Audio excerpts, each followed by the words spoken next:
ఆ తల్లి ఆ తండ్రి కొడుకుకి ఉత్తరం రాశారు, నాయనా మేము పెద్దవాళ్ళం అయిపోయాం, ఏమి చేసుకోలేకపోతున్నాం, మీ అమ్మ కూడా ఆరోగ్యం బాగోలేదు, కదలలేని పరిస్థితి, మీరిద్దరూ సెటిల్ అయిపోయారు, ఇల్లు కొనుక్కుంటానని డబ్బులు పంపించాను, ఇల్లు కొనుక్కున్నారు, ఈ వృద్ధాప్యంలో వచ్చి మీ ఇంట్లో కాస్త ఆ నీడలో ఉండాలని ఆశపడుతున్నావురా అని అంటే వెళ్ళి భర్త భార్యని అడిగాడు, ఈ వృద్ధాప్యంలో వాళ్ళు ఒంటరిగా ఉండడం కష్టమే కదా, మన ఇంట్లో ఉండటమే మంచిది కదా అంటే భార్య అంది, ఇంట్లో ఉండడానికి ఛాన్స్ లేదు, మరి ఏం చేద్దాం, బయట పాకేద్దాం, బయట పాకేసి పాకలో పెడదాం, సరే ఎక్కడో ఒక చోట పెడదామని చెప్పి బయట ఒక చిన్న పాకేశారు. ఆ పాకలోనే ఆ తల్లి తండ్రి ఉంటున్నారు. అంతేకాకుండా మహా తల్లి అత్తకు మామకు కుక్క ప్లేట్లు అన్నం పెట్టడం మొదలు పెట్టింది.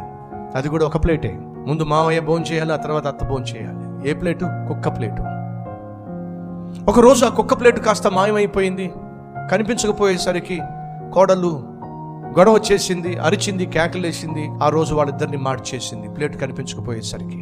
భర్త ఇంటికి వచ్చేసరికి, చూసారా మీ ఇంట్లో వాళ్ళు మనం కూర్చోబెట్టి వాళ్ళని మేపుతున్నా సరే నామోషిగా ఫీల్ అవుతూ కుక్క ప్లేట్లో పెడుతున్నాం అని చెప్పి ఆ ప్లేట్ కూడా దాచిపెట్టేశారు అని చెప్పి భర్తకు లేనిపోనివన్నీ ఎక్కించి భర్తకు చిరాకు పుట్టిస్తే ఆ భర్త వచ్చి అడిగాడు వాళ్ళ నాన్నను, నాన్న ఏదా కుక్క ప్లేటో?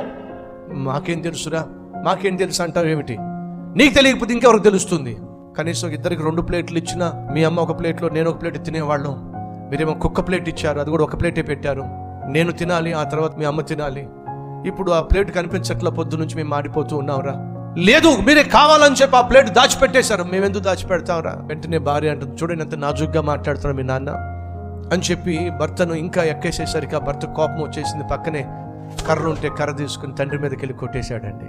అలా తండ్రిని కొడుతూ ఉంటే తల్లి అడ్డుపడుతూ ఉంటే లోపల పరుగున కొడుకు వచ్చాడండి. నానా నానా, తాతయ్యని ఏం చేయి, మాకు తాతయ్యను కొట్టద్దు, ఊరుకోరు, నీకేం తెలుసు, ఈ ముసల పినుగులకు అన్నం పెట్టడం ఎక్కువ, కుక్క ప్లేట్లో అన్నం పెడుతున్నావు అని చెప్పి నామోషి ఫీల్ అయిపోయి ప్లేట్ దాచిపెట్టేశారట. అప్పుడు ఆ కొడుకు అంటున్నాడు, లేదు నాన్న, తాతయ్య కాదు, నాన్నమ్మ కాదు, కుక్క ప్లేట్ దాచిపెట్టింది. మరి ఎవరు? నేనే దాచిపెట్టా. నువ్వెందుకు దాచిపెట్టావురా? పెద్దయిన తర్వాత మీకు పెట్టాల్సింది కుక్క ప్లేట్లోనే కదా. ఏమిట్రా, కానీ పెంచి ఏ లోటు లేకుండా ఇంత ప్రేమగా చూసుకుంటున్నాను, మాకు కుక్క ప్లేట్లో పెడతావురా అని చెప్పి వాళ్ళ అమ్మ వచ్చి వాటిని బిక్కమొహం పెట్టి అడిగితే, నువ్వు ఎలా కన్నావో ఎలా పెంచావో అంతకంటే ప్రేమగా ఆప్యాయంగా అనురాగంగా నాన్నమ్మ తాతయ్య నాన్నను పెంచారు, అలాంటి నాన్నే కుక్క ప్లేట్లు అన్నం పెడితే మీలాంటి వాళ్లకు ఆ రోజుల్లో కుక్క ప్లేట్ దొరుకుతాయో దొరకవు నాకు, కాబట్టి ఇప్పటి నుంచే కుక్క ప్లేట్ దాచిపెట్టా, ఇప్పుడు ఈ కర్ర కూడా దాచిపెడతా. మోసపోవద్దు, దేవుడు వెక్కిరించబడడు, మనిషి ఏం విత్తుతాడో దాన్ని కోయక తప్పదండి.